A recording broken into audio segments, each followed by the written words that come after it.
Welcome to the Providence Television International News on the Hour. I am Ubebo Ikekwa. The Chief of Air Staff, Air Marshal Hassan Abubakar, has reiterated the commitment of the Nigerian Air Force to national security to make the country safe for all.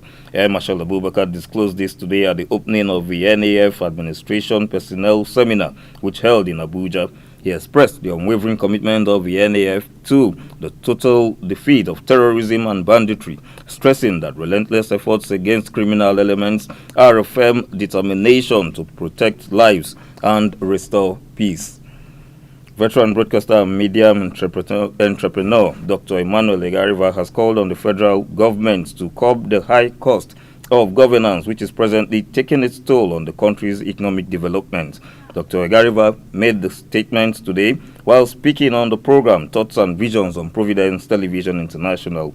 He stressed the need to drastically reduce the number of political aides, ministers and commissioners, noting that most political portfolios have overlapping functions. Dr. Egariva further stated that Nigerian legislators should live up to their responsibility of oversight. Down the line. So you begin to ask yourself, why do we have all of this? I mean, it's slightly outrageous, and it's a burden on the economy of whichever state, really. So I think that we must reduce, and quite rightly, we must reduce the cost of governance in this country. And a lot of people have trumpeted it over time, that look, we need to reduce to the barest minimum, and have given.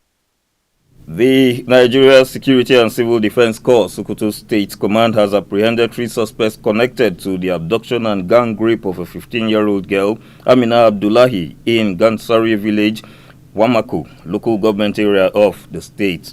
In a press statement, the command's spokesman, DSC Mohammed Zayanu, disclosed that the suspects, Halidu Shehu, aged 20, Jamilu Rumar, 20 years old, and Usaba Bello, aged 24, were all arrested on the 23rd of January 2025 after a report was filed by the victim's parents who had been searching for their missing daughter. The suspects held the victim captive for over 3 days, subjecting her to repeated sexual assaults. The Lagos State Emergency Management Agency today confirmed the death of a teenager alongside 2 other males in a building that collapsed at Northern Vulture Estate, Chevron Drive, Lagos. The agency's permanent secretary, Dr. Lufemi Osaintolu, made this known, stating that 6 people were also seriously injured. The collapsed building was completely demolished and the search and rescue operation concluded. And on the foreign scene, about 3,690 Nigerians in the United States are faced with deportation as Trump's clampdown on illegal immigrants intensifies. A document compiled by the U.S. Immigration and Customs Enforcement clarified that as of November 24th, 2024, there are 1,445,549 non-citizens on ICE non-detained docket with final removal orders. Mexico and El Salvador top the list of nations facing the most deportation, with 252,044 Mexicans and 203,822 from El Salvador.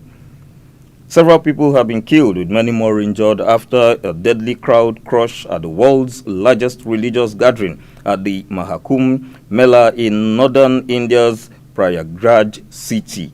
The crush occurred after pilgrims rushed to participate in an early morning bathing ritual, jumping over barricades aimed at controlling crowds during the event.